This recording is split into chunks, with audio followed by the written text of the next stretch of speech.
أشهد أن لا إله إلا الله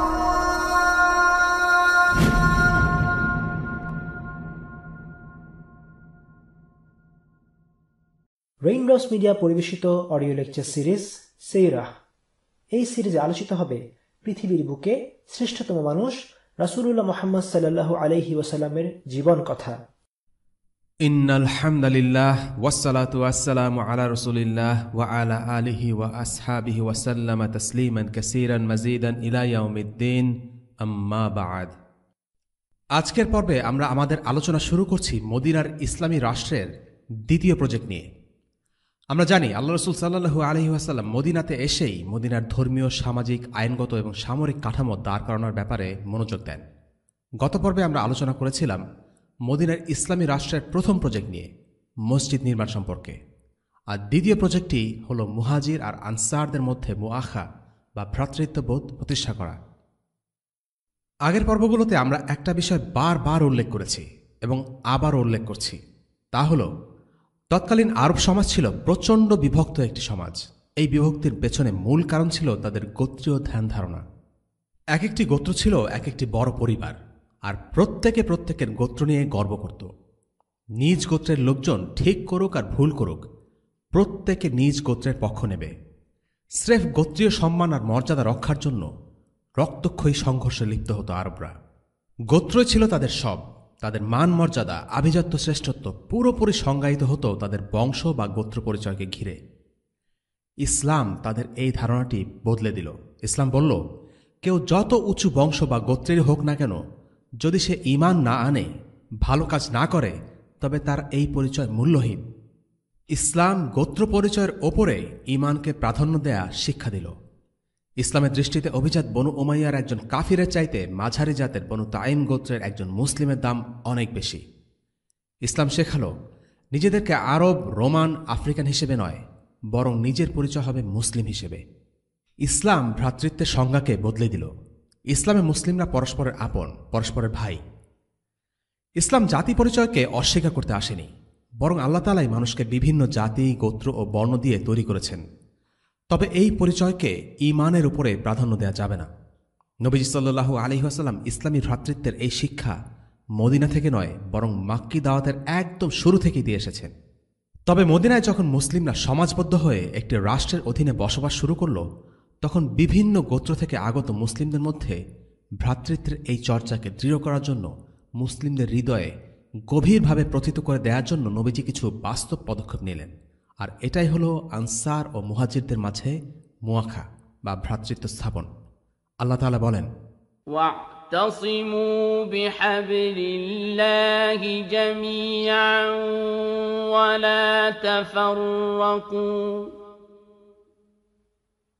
واذكروا نعمة الله عليكم إذ كنتم أعداء فألف بين قلوبكم فأصبحتم بنعمته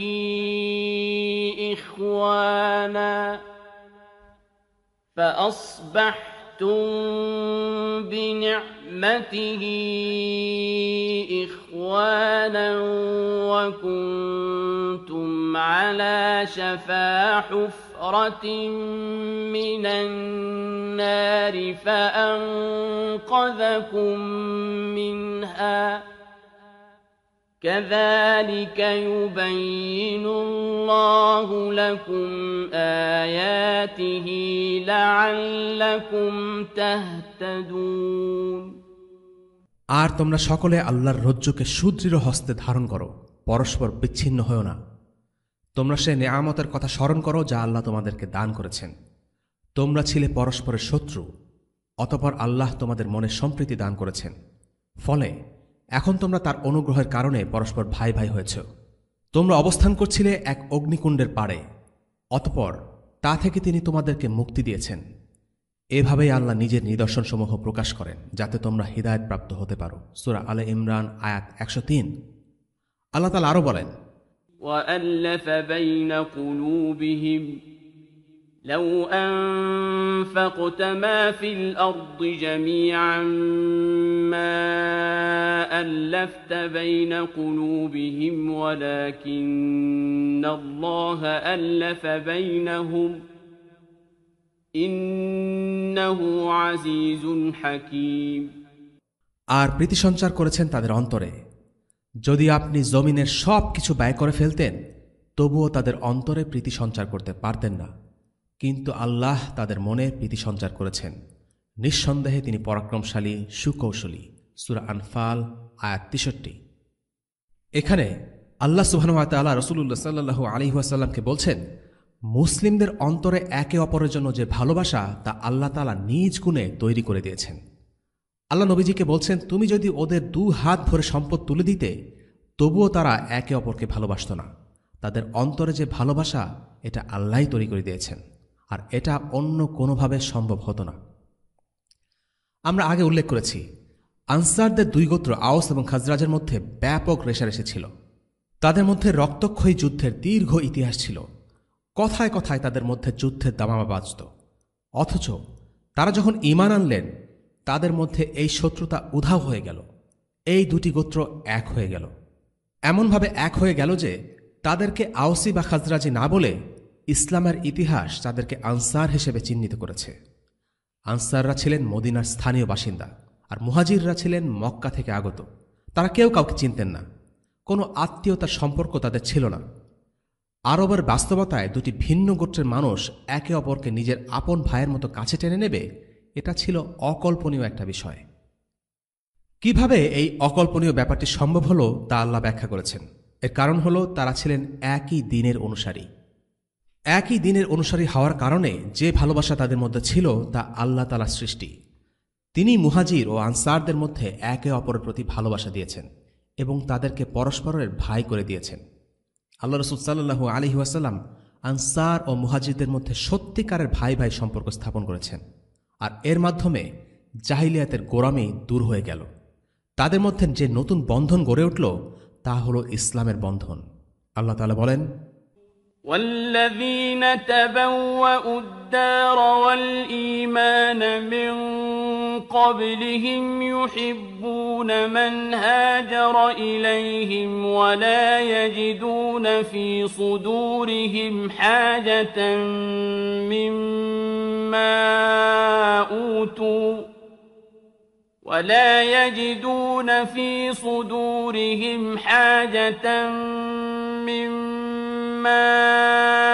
أوتوا ويؤثرون على أنفسهم ولو كان بهم خصاصة ومن يوق شح نفسه فأولئك هم المفلحون। যারা মুহাজিরদের আগমনের পূর্বে মদিনায় বসবাস করছিল এবং বিশ্বাস স্থাপন করেছিল তারা মুহাজিরদের ভালোবাসে।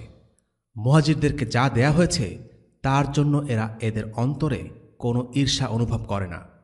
নিজেদের অভাব থাকা সত্ত্বেও নিজেদের ওপর তাদেরকে অগ্রাধিকার দেয়। যারা কার্পণ্য হতে নিজেদেরকে মুক্ত করেছে তারাই সফলকাম। সূরা হাশর আয়াত 9। এই আয়াতে আল্লাহ আনসারদের বেশ কয়েকটি মর্যাদা বা গুণের কথা উল্লেখ করেছেন। সেগুলো কি ছিল? 1. তারা মদিনাকে নিজেদের আবাস বা বাড়ি হিসেবে বেছে নিয়েছেন মুহাজিরদের আগেই। মদিনাকে আল্লাহ তাআলা আনসারদের দ্বার বা বাড়ি হিসেবে উল্লেখ করেছেন। বাংলা ভাষায় আমরা বাসা এবং বাড়ি দুটো শব্দের মধ্যে কিছুটা পার্থক্য করি। বাসা বলতে শুধু থাকার জায়গায় বোঝায়, কিন্তু বাড়ি শুধু থাকার জায়গায় নয়, বরং বাড়ি শব্দটির সাথে নিজেদের সুখ শান্তির একটি অনুভূতিও জড়িয়ে থাকে। মদিনা আনসারদের শহর ছিল সত্যি, কিন্তু মদিনা তাদের জন্য সত্যিকারের বাড়ি হয়েছে তারা ঈমান আনার পর। জাহিলিয়াতের সময় ইয়াসরিব ছিল অশান্তির একটা জায়গা, কিন্তু ইসলাম গ্রহণের পর মদিনা একটি শান্তিময় শহরে পরিণত হয়েছে। মুহাজিররা ঈমান এনেছেন আনসারদের আগে, কিন্তু একটি জায়গায় আনসাররা এগিয়ে ছিলেন, আর তা হল মদিনাকে তারা নিজেদের বাড়ি হিসেবে পেয়েছেন মুহাজিরদের আগে। আর এই ব্যাপারটি উল্লেখ করে পরের আয়াতেই আল্লাহ তাআলা মুহাজিরদের প্রশংসায় বলেছেন, للفقراء المهاجرين الذين أخرجوا من ديارهم وأموالهم يبتغون يبتغون فضلا من الله ورضوانا وينصرون الله ورسوله أولئك هم الصادقون এই সম্পদ নিঃস্ব মুহাজিরগণের জন্য ও যাদেরকে নিজেদের ঘরবাড়ি ও ধন সম্পত্তি থেকে বের করে দেয়া হয়েছিল, অথচ এরা আল্লাহর অনুগ্রহ ও সন্তুষ্টির অন্বেষণ করে এবং আল্লাহ ও তার রসুলকে সাহায্য করেন, এরাই তো সত্যবাদী। সূরা আল হাশর আয়াত ৮। এই দুটি আয়াতের মাধ্যমে আল্লাহ তাআলা আনসারদের অন্তরে দায়িত্বশীলতার বোধকে জাগ্রত করেছেন। তাদেরকে বলছেন, তোমাদের ঘরবাড়ি আছে আর তোমাদের ভাইরা আল্লাহর সন্তুষ্টির আশায় তাদের ঘরবাড়ি ছেড়ে দিয়ে তোমাদের কাছে চলে এসেছে। ২ নম্বর পয়েন্ট, আনসারদের দ্বিতীয় গুণ ছিল তারা মুহাজিরদেরকে ভালোবাসতেন। ৩ নম্বর পয়েন্ট, আনসারদের তৃতীয় গুণ ছিল মুহাজিরদের ব্যাপারে তাদের অন্তরে কোনো ঈর্ষা ছিল না। এই কথার মাধ্যমে স্বয়ং আল্লাহ মুহাজিরদের প্রতি আনসারদের ভালোবাসার আন্তরিকতার ব্যাপারে সাক্ষ্য দিচ্ছেন। মুহাজিররা বনু নাজিরের যুদ্ধ থেকে প্রাপ্ত সম্পদ লাভ করেছিল, কিন্তু এটা নিয়ে আনসারদের মনে কোনো হিংসা বা ক্ষোভ ছিল না, বরং তারা খুশি মনেই নিজেদের হক মুহাজির ভাইদের জন্য ছেড়ে দিয়েছিলেন। পরবর্তীতে এই কাহিনী বিশদভাবে আলোচনা করা হবে ইনশাআল্লাহ। চতুর্থ গুণ, তারা নিজেদের অভাব থাকা সত্ত্বেও মুহাজিরদেরকে অগ্রাধিকার দিতেন। এবং পঞ্চম গুণ, কৃপণতা থেকে তারা নিজেদেরকে মুক্ত করতে পেরেছিলেন। এই ভ্রাতৃত্ববোধের সূচনা হয় হিজরতের ৫ মাস পর থেকে, আবার কেউ কেউ বলেছেন হিজরতের ৯ মাস পর থেকে। অন্যান্যরা বলেছেন মসজিদে নববী নির্মাণের পরপরই এই ভ্রাতৃত্ববোধের সূচনা হয়। তবে সত্যি বলতে ভ্রাতৃত্ব স্থাপনের এই প্রক্রিয়া আসলে সব সময় বিরাজমান ছিল। আল্লাহ রাসূল সাল্লাল্লাহু আলাইহি ওয়াসাল্লাম যখন মসজিদ নির্মাণ করছিলেন, তখনই তিনি মুহাজির ও আনসারদের জন্য একসাথে দোয়া করেছিলেন। মুহাজির ও আনসারদের মধ্যকার সম্পর্কটি ছিল এমন যেন তারা রক্তের ভাই। এমনকি প্রথম দিকে উত্তরাধিকারের বিধানগুলো তাদের ক্ষেত্রে রক্তের ভাইয়ের সম্পর্ক ধরে প্রয়োগ করা হতো। একজন মুহাজির ও একজন আনসারকে নিয়ে একটা জোড়া বেঁধে দেওয়া হয়েছিল। তাদের দুজনের মধ্যে ভ্রাতৃত্বের সম্পর্ক স্থাপন করা হয়েছিল এভাবে। এরকম কয়েকটি উদাহরণ হল আবু বকর as-সিদ্দিক রাদিয়াল্লাহু আনহুর সাথে খারিজা ইবিন জুহাইর রাদিয়াল্লাহু আনহু, ওমর ইবনুল খাত্তাব রাদিয়াল্লাহু আনহুর সাথে ইতবান ইবিন মালিক রাদিয়াল্লাহু আনহু, আবু উবাইদা ইবনুল জাররা রাদিয়াল্লাহু আনহুর সাথে সাআদ ইবিন মুআজ রাদিয়াল্লাহু আনহু, আব্দুর রহমান ইবিন আউফ রাদিয়াল্লাহু আনহুর সাথে সাআদ ইবিন আর-রাবি রাদিয়াল্লাহু আনহু, আজ-জুবাইর ইবনুল আওয়াম রাদিয়াল্লাহু আনহুর সাথে সালামা ইবনে সালামা ইবিন ওয়াকাশ রাদিয়াল্লাহু আনহু, তালহা ইবিন উবাইদুল্লাহ রাদিয়াল্লাহু আনহুর সাথে কাব ইবিন মালিক রাদিয়াল্লাহু আনহু, সাঈদ ইবিন যায়েদ রাদিয়াল্লাহু আনহুর সাথে উবাই ইবিন কাব রাদিয়াল্লাহু আনহু, মুসআব ইবিন উমাইর রাদিয়াল্লাহু আনহুর সাথে আবু আইয়ুব খালিদ ইবিন যায়েদ রাদিয়াল্লাহু আনহু, আবু হুযাইফা ইবিন উতবা ইবিন রাবিয়া রাদিয়াল্লাহু আনহুর সাথে আব্বাদ ইবিন বিশর ইবিন ওয়াকাশ রাদিয়াল্লাহু আনহু, আম্মার ইবিন ইয়াসির রাদিয়াল্লাহু আনহুর সাথে হুযাইফা বিন ইয়ামান রাদিয়াল্লাহু আনহু, আবু যর গিফারি রাদিয়াল্লাহু আনহুর সাথে আল মুনজির ইবিন আমর রাদিয়াল্লাহু আনহু, হাতিব ইবিন আবি বালতা রাদিয়াল্লাহু আনহুর সাথে ওয়াইন ইবিন সাঈদা রাদিয়াল্লাহু আনহু, সালমান ইবিন ফারিসি রাদিয়াল্লাহু আনহুর সাথে আবু দারদা রাদিয়াল্লাহু আনহু, এবং আল্লাহ রাসূল সাল্লাল্লাহু আলাইহি ওয়াসাল্লামের মুআজ্জিন বিলাল রাদিয়াল্লাহু আনহুর সাথে আবু রুয়াইহা আব্দুল্লাহ ইবিন আব্দুর রহমান আল খাতামি রাদিয়াল্লাহু আনহু। এবার আমরা মদিনার প্রাথমিক যুগের আনসার ও মুহাজির সাহাবীদের কিছু ঘটনা জানব, যেগুলোর মাধ্যমে আমরা এই ভ্রাতৃত্বের স্বরূপ এবং প্রকৃতি কেমন ছিল তা অনুধাবন করতে পারব ইনশাআল্লাহ। প্রথমে শুরু করা যাক সাআদ ইবিন রাবিয়া ও আব্দুর রহমান ইবিন আউফ রাদিয়াল্লাহু আনহুর মধ্যকার ভ্রাতৃত্ববোধের কাহিনী নিয়ে। আব্দুর রহমান ইবিন আউফ রাদিয়াল্লাহু আনহু ছিলেন একজন মুহাজির। তিনি ছিলেন জান্নাতের সুখবর পাওয়া 10 জন সাহাবীদের মধ্যে একজন, অর্থাৎ আশারা মুবাশশিরিনের একজন। তিনি হিজরত করার পর সাআদ ইবিন রাবিয়ার বাসায় ওঠেন। সাআদ ইবিন রাবিয়া ছিলেন আনসারি সাহাবী। এই দুজন ভাইয়ের ঘটনা আব্দুর রহমান ইবিন আউফ রাদিয়াল্লাহু আনহুর মুখে শোনা যায়। তিনি বর্ণনা করেন, হিজরত করে মদিনায় আসার পর আল্লাহ রাসূল সাল্লাল্লাহু আলাইহি ওয়াসাল্লাম আমার ও সাআদ ইবিন রাবিয়ার মধ্যে ভ্রাতৃত্বের বন্ধন করে দেন। সাআদ ইবিন আর-রাবি আমাকে বলল, শোনো, আমি হলাম আনসারদের মধ্যে সবচেয়ে ধনী। আমি আমার সম্পদের অর্ধেক তোমাকে দিয়ে দেব। আমার 2 জন স্ত্রী রয়েছে। তোমার যাকে পছন্দ হয় আমাকে বলো, আমি তাকে তালাক দিয়ে দিব। ইদ্যত পূর্ণ হলে তুমি তাকে বিয়ে করে নিতে পারো, কোনো সমস্যা নেই। আব্দুর রহমান ছিলেন খুব অমায়িক, কর্মঠ এবং মর্যাদাবান একজন মানুষ। তিনি বললেন, ভাই, আসলে আমার তো এত কিছুর প্রয়োজন নেই। তুমি বরং আমাকে বলো, এখানে কি এমন কোনো বাজার আছে যেখানে ব্যবসা বাণিজ্য করার সুযোগ আছে? আব্দুর রহমান ইবিন আউফ রাদিয়াল্লাহু আনহু সম্পর্কে আমরা আগের একটি পর্বে বলেছিলাম যে তার একটা বিশেষ গুণ হল তার বিজনেস মাইন্ড। তিনি খুব ভালো ব্যবসা বুঝতেন। মদিনায় এসেও প্রথমে তিনি ব্যবসা করার সুযোগ খুঁজতে লাগলেন। সাআদ ইবিন রাবিয়া তাকে বনু কায়নুকার বাজারের সন্ধান দিলেন। পরদিন দেখা গেল আব্দুর রহমান ইবিন আউফ রাদিয়াল্লাহু আনহু বাজারে গিয়ে কিছু শুকনো ঘি ও মাখন কিনে এনেছেন। এরপর থেকে নিয়মিত তাকে সেই বাজারে যাওয়া আসা করতে দেখা যেত। অর্থাৎ আব্দুর রহমান ইবিন আউফ অল্প দিনেই তার ব্যবসা দাঁড় করিয়ে ফেললেন। তিনি যে ভালো ব্যবসা শুরু করেছেন তার প্রমাণ পাওয়া গেল কিছুদিন পর। কয়েকদিন পরের ঘটনা, রাসূলুল্লাহ সাল্লাল্লাহু আলাইহি ওয়াসাল্লাম আব্দুর রহমানের শরীরে কিছু হলুদের চিহ্ন দেখতে পেলেন। তখনকার দিনে বিয়েতে মেয়েরা হলুদ রঙের এক ধরনের পাউডার বা মেকআপ জাতীয় কিছু ব্যবহার করতেন। সদ্য বিবাহিত আব্দুর রহমানের গায়ের সেরকম কিছু ছাপ দেখা যাচ্ছিল। বর্তমান সময়ের সাথে তুলনা করলে বিষয়টা লিপস্টিকের দাগের মতো। সেটা দেখে নবীজি ধারণা করলেন নিশ্চয়ই আব্দুর রহমান বিয়ে করেছেন। তাকে জিজ্ঞেস করলেন, বিয়ে করেছেন নাকি আব্দুর রহমান? আব্দুর রহমান বললেন, জি বিয়ে করেছি। নবীজি জিজ্ঞেস করলেন, কাকে বিয়ে করেছ?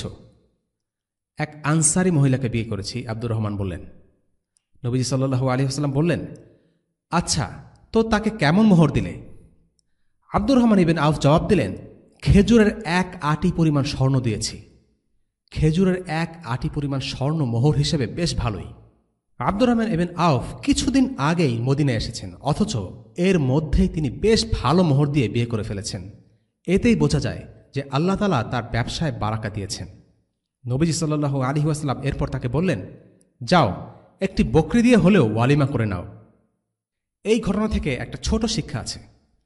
নবীজি সাল্লাল্লাহু আলাইহি ওয়াসাল্লামের সময়ে বিয়ের বিষয়টা এতই সহজ আর স্বাভাবিক ছিল যে আব্দুর রহমান ইবিন আউফ রাদিয়াল্লাহু আনহুর মতো সাহাবী, যে কিনা রাসূলুল্লাহ সাল্লাল্লাহু আলাইহি ওয়াসাল্লামের খুবই কাছের মানুষ, তার বিয়ের কথাও নবীজি জেনেছেন বিয়ের পর। অর্থাৎ সে সময় বিয়ে খুবই সহজ একটা ব্যাপার ছিল। এতটাই সহজ যে ঘটা করে আয়োজন করে টাকা পয়সা শ্রাদ্ধ আর হৈ হুল্লোড় করে বিয়ের প্রচলন ছিল না। এটা ছিল পৃথিবীর সর্বশ্রেষ্ঠ প্রজন্মের বিয়ের কালচার। আর বর্তমানে আমরা বিয়েতে অপচয় তো করছি, একই সাথে যাবতীয় হারাম ও ফাহিশা কাজের উপলক্ষ হয়ে দাঁড়িয়েছে এই বিয়ে। যে বিয়েতে ছেলেমেয়েরা অবাধে মেলামেশা করে, গান বাজনা হয়, সে ধরনের বিয়েতে উপস্থিত হওয়ার ব্যাপারেও আলিমদের নিষেধাজ্ঞা আছে। কাজেই নিজেদের বিয়েতে এমনটা আয়োজন করা কতটা কঠোরভাবে নিষিদ্ধ তা বলাই বাহুল্য। দ্বিতীয় ঘটনা হল সালমান আল ফারিসি রাদিয়াল্লাহু আনহু আবু দারদা রাদিয়াল্লাহু আনহু ঘটনা। রাসূলুল্লাহ সাল্লাল্লাহু আলাইহি ওয়াসাল্লাম সালমান আল ফারিসি ও আবু দারদা রাদিয়াল্লাহু আনহুর মাঝে ভ্রাতৃত্বের বন্ধন করে দেন। সালমান ছিলেন মুহাজির আর আবু দারদা ছিলেন আনসার। একদিন সালমান আল ফারিসি রাদিয়াল্লাহু আনহু তার ভাই আবু দারদা রাদিয়াল্লাহু আনহুর সাথে সাক্ষাৎ করতে এসে তার স্ত্রী উম্মে দারদাকে মলিন পোশাকে দেখতে পান। তখনও হিজাবের আয়াত নাজিল হয়নি। সালমান আল ফারিসি এই মলিন জীর্ণশীর্ণ পোশাক দেখে জানতে চাইলেন কেন এই অবস্থা। উম্মে দারদা বললেন, আপনার ভাই আবু দারদার পার্থিব কোনো কিছুর প্রতি মোহ নেই। কিছুক্ষণ পর আবু দারদা এলেন। তারপর তিনি সালমানের জন্য খাবার তৈরি করে বললেন, তুমি খেয়ে নাও, আমি সাওম পালন করছি। সালমান রাদিয়াল্লাহু আনহু বললেন, না, তুমি না খেলে আমিও খাব না। এরপর আবু দারদা বাধ্য হয়েই সিয়াম ভেঙে সালমানের সাথে খেলেন। রাত হলে আবু দারদা সালাত আদায়ে দাঁড়াতে গেলেন, কিন্তু সালমান বললেন, না, তুমি এখন সালাতে দাঁড়াবে না, তুমি এখন ঘুমাবে। অগত্যা আবু দারদা ঘুমিয়ে পড়লেন। কিছুক্ষণ পর আবু দারদা আবার সালাতে দাঁড়াতে উদ্যত হলেন। সালমান তাকে আবারও ঘুমাতে বললেন। রাতের শেষ ভাগে সালমান আবু দারদাকে নিজ থেকে জাগালেন এবং দুজনেই সালাত আদায় করলেন। পরে সালমান তাকে বললেন, তোমার ওপর তোমার রবের হক আছে, তোমার নিজেরও তোমার উপর হক আছে, আবার তোমার পরিবারেরও হক রয়েছে। প্রত্যেক হকদারকে তার হক প্রদান করো। এরপর আবু দারদা রাদিয়াল্লাহু আনহু নবীজির নিকট উপস্থিত হয়ে এই ঘটনা বর্ণনা করলেন। সব শুনে নবীজি বললেন, সালমান যা বলেছে ঠিকই বলেছে। সালমান আল ফারিসি রাদিয়াল্লাহু আনহু মক্কা থেকে হিজরত করেননি। তিনি পারস্য থেকে রাসূলুল্লাহ সাল্লাল্লাহু আলাইহি ওয়াসাল্লামের খোঁজে মদিনাতে এসেছেন।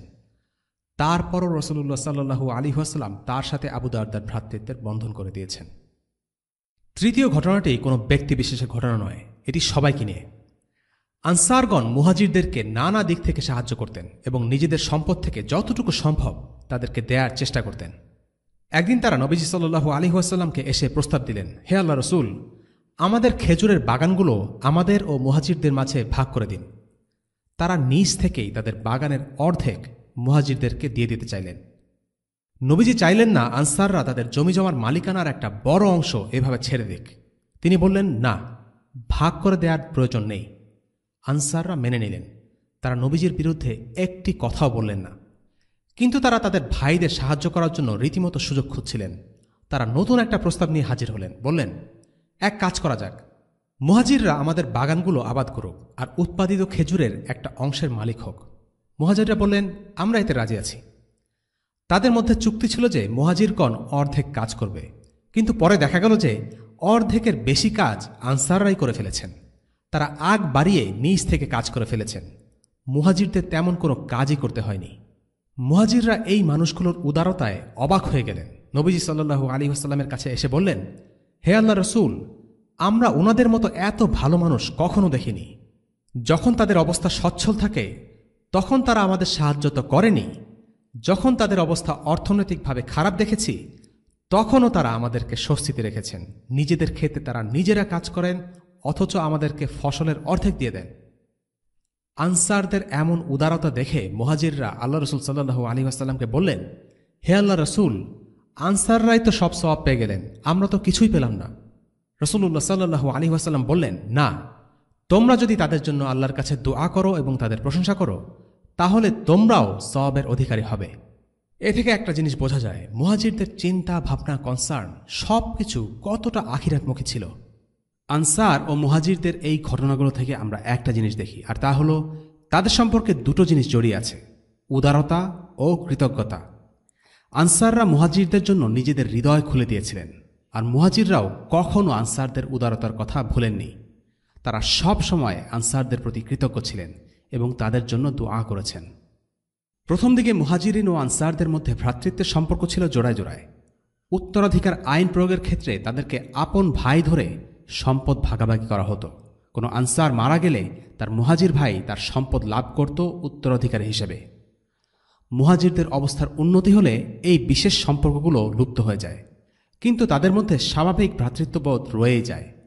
তারপর থেকে উত্তরাধিকার আইন শুধুমাত্র রক্তের সম্পর্কের আত্মীয়দের ক্ষেত্রে প্রয়োগ করা হতো। এবার আমরা এই মুআখা বা ভ্রাতৃত্ব স্থাপনের শিক্ষা ও প্রভাব নিয়ে কিছুটা আলোচনা করব কয়েকটা পয়েন্টের মাধ্যমে। 1 নম্বর, এই ধরনের ভ্রাতৃত্ব স্থাপনের মাধ্যমে সম্পূর্ণ নতুন একটি বন্ধনের উপর ভিত্তি করে মদিনাতে নতুন একটি সমাজ গড়ে উঠেছিল। আরবদের জন্য এটি ছিল সম্পূর্ণ নতুন এক অভিজ্ঞতা। তৎকালীন আরব সমাজে রক্তের সম্পর্ক, অর্থনৈতিক সম্পর্ক, গোত্রীয় সম্পর্ক ও গতানুগতিক এসব সম্পর্ক ছাড়া আরবরা অন্য কিছুই চিন্তা করতে পারত না। কিন্তু ইসলামের আবির্ভাবের পর এমন একটি সম্প্রদায়ের উত্থান ঘটল যাদের সম্পর্কের ভিত্তি রক্ত, অর্থ বা জাতীয়তা নয়, বরং তা হল আকিদা বা ধর্মবিশ্বাস। বর্তমান সময়ে আমাদের জন্য ইসলামী ভ্রাতৃত্বের এই বোধটি অনুধাবন করা সহজ নয়। এর কারণ হল আমরা ইসলামী ভ্রাতৃত্বের সাথে অভ্যস্ত নই, বরং সেকুলার দেশে জাতীয়তাবাদ ভিত্তিক সম্পর্ক দেখেই বড় হয়ে উঠেছি। যে কোনো দেশ বা রাষ্ট্রের নাগরিকদের মধ্যে সম্পর্কের একটি ভিত্তি থাকে। ঊনবিংশ শতাব্দীর আগ পর্যন্ত পৃথিবীতে বেশিরভাগ দেশে ধর্মীয় বিশ্বাস ছিল শাসক শাসিতের সম্পর্ক এবং নাগরিকদের সম্পর্কের মৌলিক ভিত্তি। সেকুলারিজমের উত্থান হওয়ায় ইউরোপের আইন ব্যবস্থা ও নাগরিক জীবনে ধর্মের প্রভাব বিলুপ্ত হতে থাকে, আর খ্রিস্টান রোমান সাম্রাজ্য ভেঙে অনেকগুলো ছোট ছোট রাষ্ট্র জন্ম নিতে থাকে।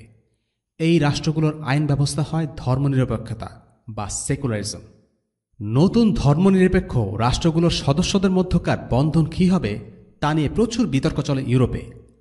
অবশেষে তারা জাতি পরিচয় বা এথনিসিটির ভিত্তিতে জাতিরাষ্ট্র বা নেশন স্টেট গড়ে তোলে। অর্থাৎ জার্মানদের জন্য জার্মান, ইতালিয়ানদের জন্য ইতালি, ফ্রেঞ্চদের জন্য ফ্রান্স, আইরিশদের জন্য আয়ারল্যান্ড, এভাবে প্রত্যেক জাতি নিজেদের জন্য আলাদা স্টেট বা রাষ্ট্র গড়ে তোলে। ইতিপূর্বে রোমান সাম্রাজ্য খ্রিস্ট ধর্মের ভিত্তিতে তাদের এক করেছিল, আর পরবর্তীতে সেকুলারিজমের উত্থান হওয়ার পর জাতিসত্তার ভিত্তিতে পৃথক হয়ে যায়। ষোড়শ এবং সপ্তদশ শতাব্দী থেকেই ইউরোপিয়ানরা মুসলিম ভূমিগুলোতে উপনিবেশ স্থাপন করা শুরু করে। মুসলিমরা কখনোই এই দখলদার বাহিনীগুলোকে মেনে নেয়নি। তাদের বিরুদ্ধে শুরু থেকেই আন্দোলন গড়ে তুলেছিল। এক এক পর্যায়ে আন্দোলনগুলো বেশ জোরদার হয়। আর অন্যদিকে প্রথম ও দ্বিতীয় বিশ্বযুদ্ধের কারণে ইউরোপিয়ান রাষ্ট্রগুলোর অর্থনৈতিক অবস্থাও দুর্বল হতে থাকে এবং তারা এক পর্যায়ে মুসলিম ভূমির উপনিবেশগুলো আনুষ্ঠানিকভাবে ছেড়ে দিতে বাধ্য হয়।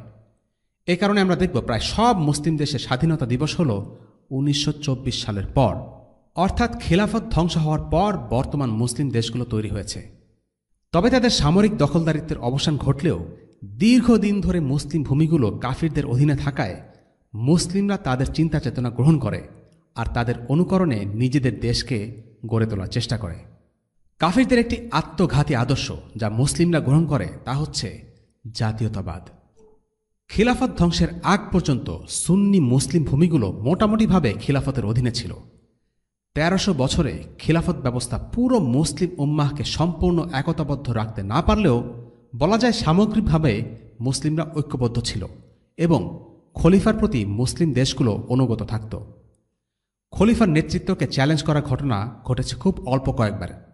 কিন্তু বিংশ শতাব্দীতে এসে মুসলিমরা ইউরোপিয়ানদের সরাসরি দখলদারিত্ব থেকে মুক্ত হলেও তাদেরই অনুকরণে জাতি পরিচয় অর্থাৎ এথনিসিটির ভিত্তিতে তাদের রাষ্ট্র গড়ে তুলতে থাকে। যেমন আরব, মিশরি, ইরাক, সিরিয়া, সুদান, সোমালিয়া প্রত্যেকের জন্য আলাদা রাষ্ট্র। আকিদার ভিত্তিতে মুসলিমদের জন্য একটি ইসলামী শরিয়া ভিত্তিক রাষ্ট্রের ধারণাটি জনপ্রিয়তা হারায়, আর এর ফলাফল আমরা দেখতেই পাচ্ছি। আজ মুসলিমরা 50টিরও বেশি রাষ্ট্রে বিভক্ত। কোন মুসলিম রাষ্ট্র কাফির দেশ বা জোট কর্তৃক সামরিকভাবে আক্রান্ত হলে বাকিরা এর বিরুদ্ধে অবস্থান নেয় না, বরং অনেকেই কাফিরদের সাথে এক হয়ে যায়।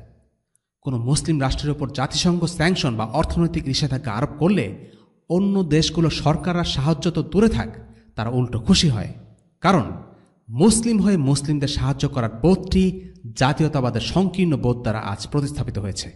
জাতীয়তাবাদী সীমানার আরেক পাশে কি জুলুম হচ্ছে সেটা নিয়ে মাথা ঘামানোর জন্য একজন জাতীয়তাবাদী বাঙালি, জাতীয়তাবাদী আরব, জাতীয়তাবাদী মিশরি বা জাতীয়তাবাদী আফগানের নেই, কিন্তু একজন মুসলিমের আছে। একজন মুসলিম সমগ্র মুসলিম উম্মাহকে অনুভব করবে। তার দায়িত্ব কেবল সীমানার ভেতরে নয়।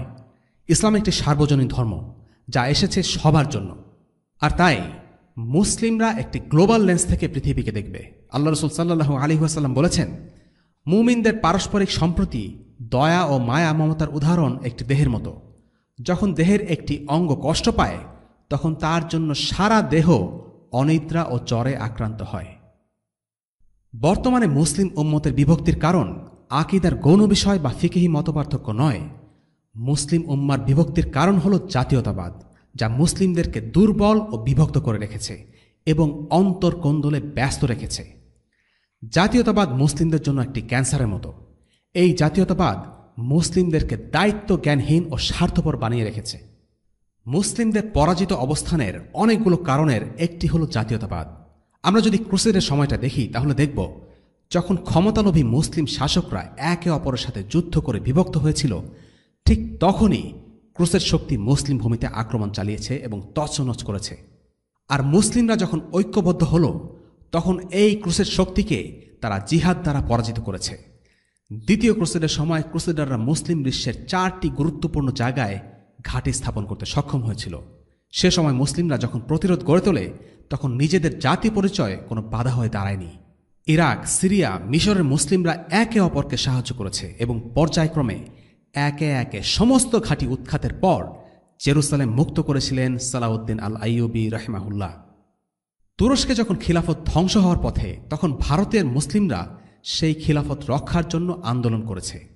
যদিও সেই আন্দোলন সফল হয়নি, কিন্তু তুরস্কের একটি ক্রাইসিসে ভারতবর্ষের মুসলিমদের মুভমেন্ট দেখিয়ে দেয় কিছুদিন আগ পর্যন্ত মুসলিমদের মধ্যে ইসলামী ঐক্যের বোধ কতটা তীব্র ছিল। আমরা যদি এই উম্মতের সমাধান চাই তাহলে আমাদেরকে ফিরে যেতে হবে ইসলামের প্রথম প্রজন্মে। তারা ইসলামকে কিভাবে দেখেছিলেন, কিভাবে বুঝেছিলেন, ভ্রাতৃত্ব বলতে, ঐক্য বলতে তারা কি বুঝতেন। এবার জানা যাক কোরআনে আল্লাহ তাআলা ঈমান, ভ্রাতৃত্ব, আনুগত্য, বিশ্বস্ততা সম্পর্কে কি বলেছেন। মাক্কী জীবনের শুরু থেকে আল্লাহ রাসূল সাল্লাল্লাহু আলাইহি ওয়াসাল্লাম তার সাহাবীদের একটি শিক্ষা বারবার দিয়েছেন, তা হল ঈমানের বন্ধন রক্তের বন্ধনের চাইতেও দামি। যেমন আল্লাহ তাআলা নূহ আলাইহিস সালামের ছেলের ব্যাপারে বলেছেন, সে নূহের পরিবারের সদস্য ছিল না, কারণ সে ছিল একজন কাফের। ونادى نوح ربه فقال رب إن ابني من أهلي وإن وعدك الحق وأنت أحكم الحاكمين قال يا نوح إن إنه ليس من أهلك إنه عمل غير صالح فلا تسألن ما ليس لك به علم إني أعظك أن تكون من الجاهلين আর নূহ তার রবকে ডাকল এবং বলল, হে আমার রব, নিশ্চয়ই আমার সন্তান আমার পরিবারভুক্ত এবং আপনার ওয়াদা নিশ্চয় সত্য, আর আপনি বিচারকদের মধ্যে শ্রেষ্ঠ বিচারক। তিনি বললেন, হে নূহ, সে নিশ্চয়ই তোমার পরিবারভুক্ত নয়, সে অবশ্যই অসৎকর্মপরায়ণ। সুতরাং যে বিষয়ে তোমার কোনো জ্ঞান নেই, আমার কাছে তা চেয়েও না। আমি তোমাকে উপদেশ দিচ্ছি যেন মূর্খদের অন্তর্ভুক্ত না হও। সূরা হুদ আয়াত ৪৫ এবং ৪৬।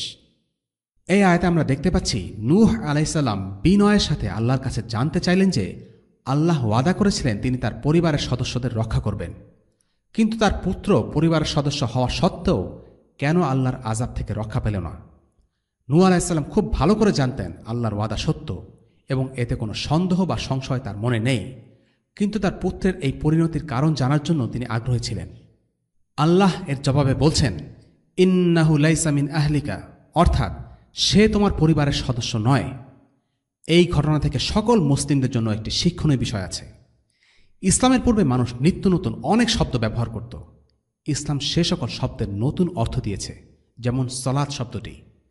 পূর্বে সলাত শব্দটির অর্থ ছিল প্রার্থনা, কিন্তু ইসলাম আসার পর এর অর্থ বদলে গেছে। এর দ্বারা একটি বিশেষ ইবাদত বোঝায়। তেমনি পরিবার বলতে সাধারণ অর্থে বোঝায় রক্তের সম্পর্কের আত্মীয়দের, নিকটবর্তী স্বজনদের। নূহ আলাইহিস সালামের সন্তান যেহেতু তার ঔরসজাত সন্তান, তাই তিনি মনে করেছিলেন যে তার নিজ সন্তানও বুঝি তার পরিবারের অন্তর্ভুক্ত।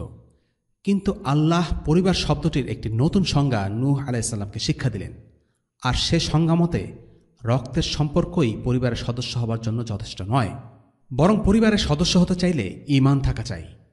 আল্লাহ তাআলা আরও বলছেন, ভ্রাতৃত্ব, বিশ্বস্ততা এই বিষয়গুলো কেবল মুমিনদের মধ্যে সীমাবদ্ধ, অন্য কারো সাথে নয়। إنما المؤمنون إخوة فأصلحوا بين أخويكم واتقوا الله لعلكم ترحمون নিশ্চয় মুমিনরা পরস্পর ভাই ভাই, কাজেই তোমরা তোমাদের ভাইদের মধ্যে আপোষ মীমাংসা করে দাও, আর তোমরা আল্লাহকে ভয় করো, আশা করা যায় তোমরা অনুগ্রহপ্রাপ্ত হবে। সূরা আল হুজুরাত আয়াত ১০। ঈমানের এই নতুন বন্ধন করার সাথে আল্লাহ ওয়াজাল মুসলিমদের জন্য আদেশ করছেন তারা যেন কাফিরদের সাথে বন্ধন ভেঙে ফেলে। يا أيها الذين آمنوا لا تتخذوا آباءكم وإخوانكم أولياء إن استحبوا الكفر على الإيمان ومن يتولهم منكم فأولئك هم الظالمون হে ঈমানদারগণ, তোমরা নিজেদের পিতা ও ভাইদেরকে বন্ধুরূপে গ্রহণ করো না যদি তারা ঈমান অপেক্ষা কুফরীকে প্রিয় মনে করে। তোমাদের মধ্য থেকে যারা তাদেরকে বন্ধুরূপে গ্রহণ করে তারাই জালিম। সূরা আত-তাওবা আয়াত ২৩। এখানে আল্লাহ সুবহানাহু ওয়া তাআলা মুসলিমদের বলছেন যে যেসব গোত্রের সাথে মুসলিমদের সম্পর্ক আছে তারা যদি মুসলিম না হয় তবে সে সম্পর্ক ছিন্ন করে ফেলতে হবে, তাদের প্রতি আনুগত্য পোষণ করা যাবে না। আল্লাহ তাআলা আরও বলেছেন, يا أيها الذين آمنوا لا تتخذوا عدوي وعدوكم أولياء تلقون إليهم بالمودة وقد كفروا بما جاءكم من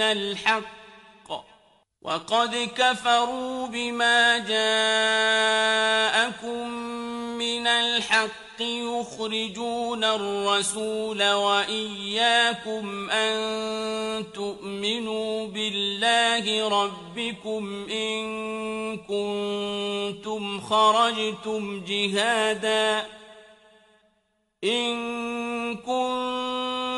خرجتم جهادا في سبيلي وابتغاء مرضاتي تسرون إليهم بالمودة وأنا أعلم بما أخفيتم وما أعلنتم ومن يفعله منكم فقد ضل سواء السبيل إن يثقفوكم يكونوا لكم أعداء ويبسطوا إليكم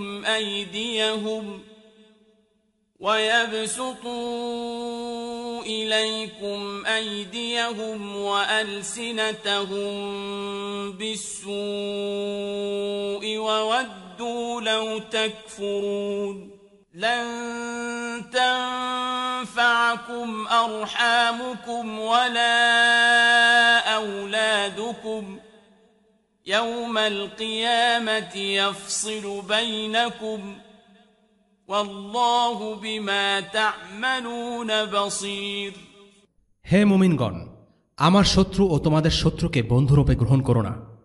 তোমরা কি তাদের সাথে বন্ধুত্ব করছ, অথচ তারা তোমাদের নিকট যে সত্য এসেছে তা প্রত্যাখ্যান করেছে, রসূলকে এবং তোমাদেরকে বহিষ্কার করেছে এই কারণে যে তোমরা তোমাদের রব আল্লাহর উপর ঈমান এনেছ। যদি তোমরা আমার সন্তুষ্টি লাভের জন্য আমার পথে জিহাদের উদ্দেশ্যে বের হয়ে থাকো, তাহলে কেন তোমরা তাদের সাথে গোপনে বন্ধুত্ব করছ? তোমরা যা গোপন করো এবং তোমরা যা প্রকাশ করো তা আমি সম্যক অবগত। তোমাদের মধ্যে যে এমন করবে সে সরল পথ হতে বিচ্যুত হবে। তোমাদেরকে কাবু করতে পারলে তারা তোমাদের শত্রু হয়ে যাবে এবং হাত ও জিহ্বা দ্বারা তোমাদের অনিষ্ট সাধন করবে এবং চাইবে যে কোনরূপে তোমরাও কাফের হয়ে যাও। তোমাদের স্বজন পরিজন ও সন্তান সন্ততি কিয়ামতের দিন কোনো উপকারে আসবে না। তিনি তোমাদের মধ্যে ফয়সালা করবেন। তোমরা যা করো আল্লাহ তা দেখেন। সূরা মুমতাহিনা আয়াত 1 থেকে 3। মদিনায় ইসলাম আসার পর আগের আইনগুলো রদ হয়ে যায়। নতুন আইন অনুসারে মুসলিমদের সাথে কাফির গোত্রগুলোর আগের সম্পর্কের ইতি ঘটে। মদিনা আসার পর মুসলিম ও আহলে কিতাবদের অর্থাৎ ইহুদি ও খ্রিস্টানদের মধ্যকার সম্পর্কের উপর কোরআনে বেশ কিছু আয়াত অবতীর্ণ হয়েছে। কারণ মদিনাতে তখন অনেক আহলে কিতাব বসবাস করত। মদিনা আরবদের সাথে ইহুদিদের অর্থনৈতিক, রাজনৈতিক ও প্রতিবেশী সুলভ সম্পর্ক বিদ্যমান ছিল। তাদের সাথে মুসলিমদের সম্পর্ক কীরূপ হবে সে সম্পর্কে আল্লাহ আযজা ওয়া জাল আয়াত অবতীর্ণ করেন। يا أيها الذين آمنوا لا تتخذوا اليهود والنصارى أولياء بعضهم أولياء بعض ومن يتولهم منكم فإنه منهم إن الله لا يهدي القوم الظالمين হে মুমিনগণ, তোমরা ইহুদি ও খ্রিস্টানদেরকে বন্ধু হিসেবে গ্রহণ করো না। তারা একে অপরের বন্ধু। তোমাদের মধ্যে যে তাদের সাথে বন্ধুত্ব করবে সে তাদেরই অন্তর্ভুক্ত। আল্লাহ জালিমদের পথ প্রদর্শন করেন না। সূরা মাইদা আয়াত 51। এই আয়াতের ব্যাখ্যায় ইমাম ইবনে কাসির রাহিমাহুল্লাহ তার তাফসীরে বলেন, এখানে আল্লাহ তাআলা ইসলামের শত্রু ইহুদি ও খ্রিস্টানদের সাথে বন্ধুত্ব স্থাপন করতে মুমিনদেরকে নিষেধ করছেন। তিনি বলেছেন, তারা কখনো তোমাদের বন্ধু হতে পারে না, কেননা তোমাদের ধর্মের প্রতি তাদের হিংসা ও শত্রুতা রয়েছে। হ্যাঁ, তারা একে অপরের বন্ধু বটে। তোমাদের মধ্যে যারা তাদের সাথে বন্ধুত্ব করবে তারা তাদেরই অন্তর্ভুক্ত হবে। يا أيها الذين آمنوا إن تطيعوا فريقا من الذين أوتوا الكتاب يردوكم بعد إيمانكم كافرين وكيف تكفرون وأنتم تتلى عليكم آيات الله وفيكم رسوله ومن يعتصم بالله فقد هدي إلى صراط مستقيم হে ঈমানদারগণ, তোমরা যদি আহলে কিতাবদের কোনো ফেরকার কথা মানো, তাহলে ঈমান আনার পর তারা তোমাদেরকে কাফেরে পরিণত করে দেবে। আর তোমরা কেমন করে কাফের হতে পারো? অথচ তোমাদের সামনে পাঠ করা হয় আল্লাহর আয়াতসমূহ এবং তোমাদের মধ্যে রয়েছেন আল্লাহ রাসূল। আর যারা আল্লাহর কথা দৃঢ়ভাবে ধরবে তাকে সরল পথের দিশা দেয়া হবে। সূরা আলে ইমরান আয়াত 100 থেকে 101। এখানে মুসলিমদের আবার সতর্ক করে দেয়া হয়েছে এই বলে যে যদি তারা ইহুদি ও খ্রিস্টানদের পথ অনুসরণ করে তবে তারা কাফির হয়ে যাবে। ولن ترضى عنك اليهود ولا النصارى حتى تتبع ملتهم قل إن هدى الله هو الهدى ولئن اتبعت أهواءهم بعد الذي جاءك من العلم ما لك من الله من ولي ولا نصير ইহুদি ও খ্রিস্টানরা কখনোই আপনার প্রতি সন্তুষ্ট হবে না যে পর্যন্ত না আপনি তাদের ধর্মের অনুসরণ করেন। বলে দিন, যে পথ আল্লাহ প্রদর্শন করেন সেই পথই সরল পথ। যদি আপনি তাদের আকাঙ্ক্ষার অনুসরণ করেন সেই জ্ঞান লাভের পর যা আপনার কাছে পৌঁছেছে, তবে কেউ আল্লাহর কবল থেকে আপনার উদ্ধারকারী ও সাহায্যকারী নেই। সূরা বাকারা আয়াত 120।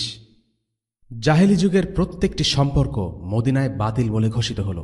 অতীতে যাদের সাথে বন্ধুত্ব বা মৈত্রীর সম্পর্ক ছিল সে সম্পর্কের সমাপ্তি ঘটল। এরপর থেকে সকল সম্পর্কের ভিত্তি হল ইসলাম, লা ইলাহা ইল্লাল্লাহ। এই কালিমার প্রথমে আছে অস্বীকৃতি জ্ঞাপন আর তারপরে স্বীকৃতি জ্ঞাপন। প্রথম অংশ হল লা ইলাহা, অর্থাৎ কোনো ইলাহ নেই। এখানে একজন ব্যক্তিকে বলা হচ্ছে যে সে এতদিন যেসব জিনিসকে উপাস্য মনে করেছে তার সব কটা বাতিল, সেগুলো পরিত্যাগ করতে হবে। পরের অংশে বলা হচ্ছে ইল্লাল্লাহ, অর্থাৎ আল্লাহ ব্যতীত, মানে হল আল্লাহই একমাত্র উপাস্য, একমাত্র মাবুদ। এই স্বীকৃতি দেওয়ার মাধ্যমে একজন মানুষের আল্লাহর উপর বিশ্বাস প্রতিষ্ঠিত হল। ঠিক একইভাবে আল্লাহ তাআলা মুসলিমদেরকে প্রথমে অবিশ্বাসীদের সাথে সম্পর্ক শেষ করে ফেলার আদেশ দিয়েছেন। এরপর বলে দিচ্ছেন কাদেরকে মুসলিমরা বন্ধু হিসেবে বেছে নেবে, কাদের প্রতি মুসলিমদের আনুগত্য থাকবে। উস্তাদ সৈয়দ কুতুব রাহিমাহুল্লাহ এই প্রসঙ্গে বলেন, কোরআনের এই আয়াত মদিনার মুসলিমদের সম্বোধন করলেও পৃথিবীর সমস্ত মুসলিমদের জন্য কিয়ামতের আগ পর্যন্ত এই আদেশ প্রযোজ্য। এই আদেশের প্রয়োজন এ কারণে ছিল যে সে সময়টায় মদিনায় মুসলিমদের সাথে ইহুদিদের সম্পর্ক পুরোপুরিভাবে ছিন্ন হয়ে যায়নি। তাদের মধ্যে তখনও অ্যালায়েন্স অথবা মৈত্রী ছিল, বন্ধুত্ব, আত্মীয়তা, বিশ্বস্ততার একটি সম্পর্ক ছিল, ব্যবসায়িক সম্পর্কও ছিল। মদিনা ঐতিহাসিক, অর্থনৈতিক ও সামাজিক অবস্থার প্রেক্ষিতে এগুলো থাকাটাই ছিল স্বাভাবিক, কেননা মদিনার আরব ও ইহুদিরা দীর্ঘদিন ধরে পাশাপাশি বসবাস করছে। আর তাই পরবর্তীতে ইসলামের বিরুদ্ধে ষড়যন্ত্র করার জন্য ইহুদিরাই ছিল উপযুক্ত।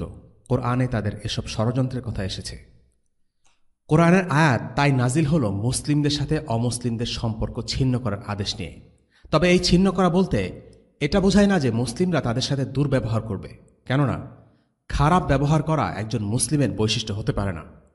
সম্পর্ক ছিন্ন করা বলতে বোঝায় আল্লাহ, তার রসুল ও মুমিনদের প্রতি একজন মুসলিমের অন্তরে যে বিশ্বস্ততা বা আনুগত্যবোধ থাকবে, সেই বিশ্বস্ততা বা আনুগত্যের বোধ অন্য কারো জন্য থাকতে পারবে না।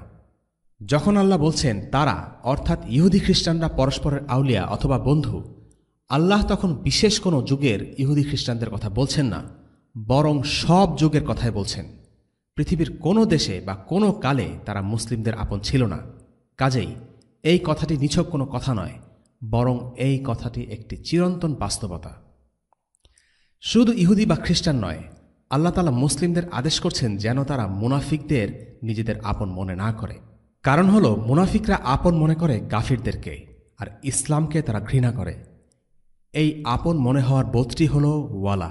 আল্লাহ বলেন, بشر المنافقين بأن لهم عذابا أليما الذين يتخذون الكافرين أولياء من دون المؤمنين أيبتغون عندهم العزة فإن العزة لله جميعا মুনাফিকদের সুসংবাদ দাও যে নিশ্চয় তাদের জন্য রয়েছে যন্ত্রণাদায়ক আযাব।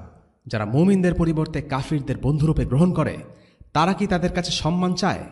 অথচ যাবতীয় সম্মান আল্লাহর। সূরা আন-নিসা আয়াত 138 এবং 39। আমরা অনেকেই প্রশ্ন করি মুসলিমদের সাথে কাফিরদের সম্পর্ক কেমন হবে। সূরা আত-তাওবা হলো এই সব বিষয়ে চূড়ান্ত বিধান সংক্রান্ত আয়াতের সূরা।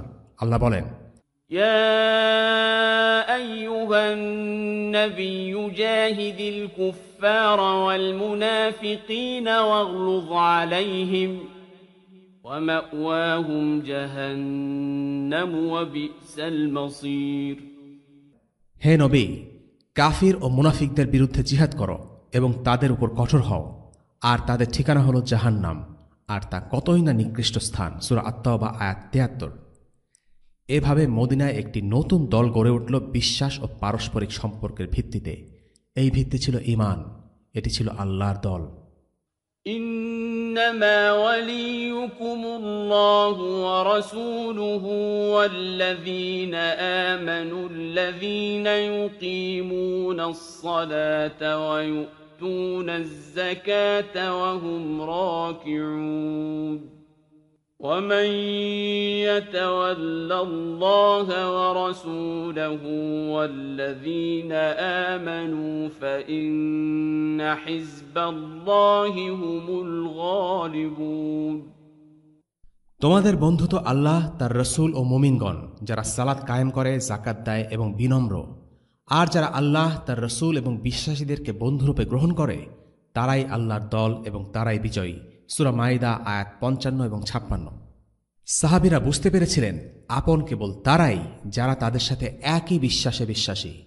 মুহাজির ও আনসারদের মধ্যে ভ্রাতৃত্বের মূল ভিত্তি হল বিশ্বাস বা ঈমান। 2 নম্বর পয়েন্ট, সাহাবীদের মধ্যকার ভ্রাতৃত্বের একটি বৈশিষ্ট্য হচ্ছে তারা একে অপরকে আল্লাহর জন্য ভালোবাসতেন। এই ভালোবাসা কোনো দুনিয়াবী স্বার্থ বা সুবিধার জন্য ছিল না। তারা একে অপরকে ভালোবাসতেন কারণ আল্লাহ তাদেরকে ভালোবাসতে বলেছেন। আবু হুরায়রা রাদিয়াল্লাহু আনহু বর্ণনা করেন, নবীজি সাল্লাল্লাহু আলাইহি ওয়াসাল্লাম বলেছেন, কিয়ামতের দিন আল্লাহ তাআলা বলবেন, তারা কোথায় যারা আমার মহিমা ও শ্রেষ্ঠত্বের খাতিরে একে অপরকে ভালোবেসেছিল? আজকের দিন আমি তাদেরকে আমার ছায়ায় আশ্রয় দেব, যেদিন আমার আরশের ছায়া ছাড়া অন্য কোনো ছায়া নেই। 3 নম্বর পয়েন্ট, সাহাবীদের ভ্রাতৃত্ব কেবল অর্থনৈতিক সাহায্য আর ঘরবাড়ি শেয়ার করার মধ্যে সীমাবদ্ধ ছিল না। তাদের মধ্যে আন্তরিকতা ছিল, আর সে কারণে তারা একে অপরকে ভালো কাজে নসিহা দিতেন, অপছন্দের কাজ থেকে বিরত রাখতেন। সালমান আল ফারিসি আর আবু দারদা রাদিয়াল্লাহু আনহুমার ঘটনা থেকে আমরা এমনটা দেখতে পাই। আবু দারদা রাদিয়াল্লাহু আনহু কিছুটা দুনিয়াবিমুখ হওয়ার কারণে নিজের আর তার পরিবারের ব্যাপারে তার যত্নে কিছুটা কমতে ছিল। বিষয়টা যখন সালমান লক্ষ্য করলেন তখন কিছুটা জোর করেই তিনি আবু দারদার অভ্যাসে পরিবর্তন আনার চেষ্টা করলেন। এর কারণ হল তারা পরস্পরকে আন্তরিকভাবে ভালোবাসতেন, শুধু টাকা পয়সা দিয়ে নয়, বরং আন্তরিক উপদেশ ও কথার মাধ্যমে একে অপরের ভালোটা চাইতেন। 4 নম্বর পয়েন্ট, আব্দুর রহমান ইবনে আউফ রাদিয়াল্লাহু আনহুর ঘটনা থেকে আমরা দেখি তিনি বেশ মর্যাদাবান মানুষ ছিলেন। কারো সাহায্য না নিয়ে নিজের পায়ে নিজে দাঁড়ানোটাই বেশি পছন্দ করলেন। শুধু তিনিই নন, মুহাজিররা সবাই বেশ দায়িত্বশীল এবং মর্যাদাবান ছিলেন। যারা নিজের উপার্জন নিজেরা করতে পারতেন না তারা হাল ছেড়ে বসে থাকতেন না, তারাও কিছু না কিছু করতেন। সত্যি বলতে আনসাররা যেমন করে তাদের নিজেদের সাহায্যের হাত বাড়িয়ে দিয়েছিলেন, মুহাজিরদের হয়তো কিছু না করলেও চলত, কিন্তু তারা ছিলেন মর্যাদাবান মানুষ। তারা জানতেন উপরের হাত, অর্থাৎ যেই হাত দান করে সেই হাতের মর্যাদা আল্লাহর কাছে বেশি, তাই তারা পরিশ্রম করে স্বাবলম্বী হতে চেয়েছেন। সবশেষে বলা যায় মুসলিমদের ঐক্য আল্লাহর পক্ষ থেকে একটি বিশেষ রহমত। যে বান্দারা সৎকর্মশীল অনুগত তাদেরকে আল্লাহ এই রহমত দেন। সত্যিকারের ঈমানের বৈশিষ্ট্য হল পারস্পরিক ভালোবাসা, সম্মান, দয়া, আখলাক এবং উদারতা। সাহাবীদের মধ্যে এই সব বৈশিষ্ট্যগুলো ছিল। আল্লাহ রাসূল সাল্লাল্লাহু আলাইহি ওয়াসাল্লাম বলেছেন, যার মধ্যে 3টি গুণ আছে সে ঈমানের স্বাদ লাভ করেছে। সেগুলো হল 1, আল্লাহ ও তার রসুল তার কাছে সবচাইতে প্রিয়। 2, সে আরেকজন মুসলিমকে শুধু আল্লাহর খাতিরেই ভালোবাসে। এবং 3, কুফরিতে ফিরে যাওয়াকে সে আগুনে ঝাঁপ দেওয়ার মতো অপছন্দ করে। আল্লাহ রাসূল সাল্লাল্লাহু আলাইহি ওয়াসাল্লাম আরও বলেছেন, একজন মুসলিম আরেকজন মুসলিমের ভাই, সে তার উপর জুলুম করবে না এবং তাকে জালিমের হাতে তুলে দেবে না। যে কেউ তার ভাইয়ের অভাব পূরণ করবে, আল্লাহ তার অভাব পূরণ করবেন। যে কেউ তার মুসলিম ভাইয়ের বিপদ দূর করবে, আল্লাহ তাআলা কিয়ামতের দিন তার বিপদগুলো দূর করবেন। যে ব্যক্তি কোনো মুসলিমের দোষ ঢেকে রাখবে, আল্লাহ তাআলা কিয়ামতের দিন তার দোষ ঢেকে রাখবেন। গত পর্বে আমরা মুহাজিরদের মর্যাদা ও পুরস্কার নিয়ে কিছু আলোচনা করেছিলাম। আজকের পর্বে আমরা শেষ করছি আনসারদের মর্যাদা সংক্রান্ত কিছু আলোচনা দিয়ে। আনসারদের প্রথম মর্যাদা হল আনসারদের নামকরণ করেছেন স্বয়ং আল্লাহ। আল্লাহ তাআলা তাদেরকে সাহায্যকারী হিসেবে অভিহিত করেছেন। গিলান ইবনে জারির রাদিয়াল্লাহু আনহু থেকে বর্ণিত, তিনি বলেন, আমি আনাসকে জিজ্ঞেস করলাম, তোমাদের নাম কি আগে থেকে আনসার ছিল নাকি আল্লাহ তোমাদের এই নাম দিয়েছেন? আনাস উত্তর দিলেন, স্বয়ং আল্লাহ আমাদেরকে আনসার নামে অভিহিত করেছেন। শুধু তাই নয়, তিনি আনসারদেরকে মুহাজিরদেরকে সত্যিকারের মুমিন বা মুমিনুনা হাক্কা বলে কোরআনে অভিহিত করেছেন। দ্বিতীয়ত, কোরআনে আল্লাহ তাআলা বলেছেন তিনি আনসারদের উপর খুশি এবং আনসাররাও তার উপর খুশি। অন্য একটি আয়াতে আল্লাহ বলেছেন তারা মুফলিহুন, অর্থাৎ আনসাররা হচ্ছে সফল। এবার জানা যাক আনসারদের মর্যাদা সম্পর্কে কিছু হাদিস। সহিহ বুখারীতে একটি অধ্যায় আছে যেখানে কেবল আনসারদের মর্যাদা নিয়েই আলোচনা করা হয়েছে।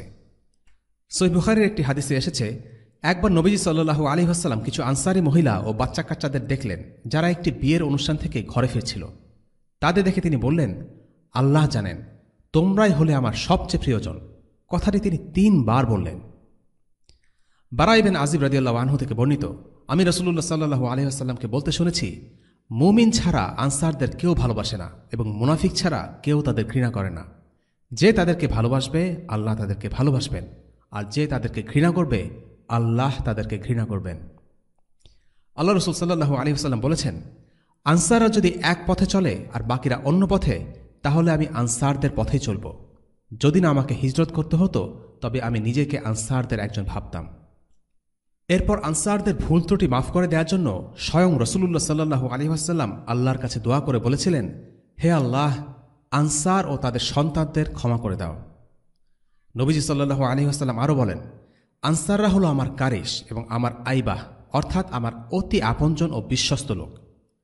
লোক সংখ্যা বাড়তে থাকবে আর তাদের সংখ্যা কমতে থাকবে, তাই তাদের নেককার থেকে নেক আমলগুলো কবুল করো এবং তাদের ভুল ত্রুটি মাফ করে দাও। নবীজি সাল্লাল্লাহু আলাইহি ওয়াসাল্লাম তাদের দায়িত্ব পালনের ব্যাপারে সাক্ষ্য দিয়ে বলেছেন, সেই সত্তার শপথ যার হাতে আমার প্রাণ, আমি নিশ্চয়ই তোমাদের ভালোবাসি। নিশ্চয়ই তারা তাদের দায়িত্ব পালন করে গেছে, বাকি রইল তাদের পাওনা বুঝিয়ে দেওয়া। কাজেই তাদের মধ্যে যারা ভালো কাজ করে তাদের সাথে ভালো আচরণ করো এবং তাদের ক্ষমা করে দাও। এই ছিল সংক্ষেপে মদিনাতে রাসূলুল্লাহ সাল্লাল্লাহু আলাইহি ওয়াসাল্লামের দ্বিতীয় কর্মসূচি, আনসার ও মুহাজিরদের এক করা এবং ইসলামী ভ্রাতৃত্বের উপর ভিত্তি করে একটি সমাজ গড়ে তোলা। ওয়াসাল্লাল্লাহু আলা সাইয়্যিদিনা মুহাম্মদ ওয়া আলা আলিহি ওয়া সাহবিহি ওয়াসাল্লাম। আলহামদুলিল্লাহি রাব্বিল আলামিন। আসসালামু আলাইকুম ওয়া রাহমাতুল্লাহি ওয়া বারাকাতুহু। রেইনড্রপস মিডিয়ার অন্যান্য প্রজেক্ট সম্পর্কে জানতে ভিজিট করুন www.raindropsmedia.org অথবা ফেসবুক পেজ www.facebook.com/raindropsmedia অথবা ইউটিউব চ্যানেল www.youtube.com/raindropsmediaorg2015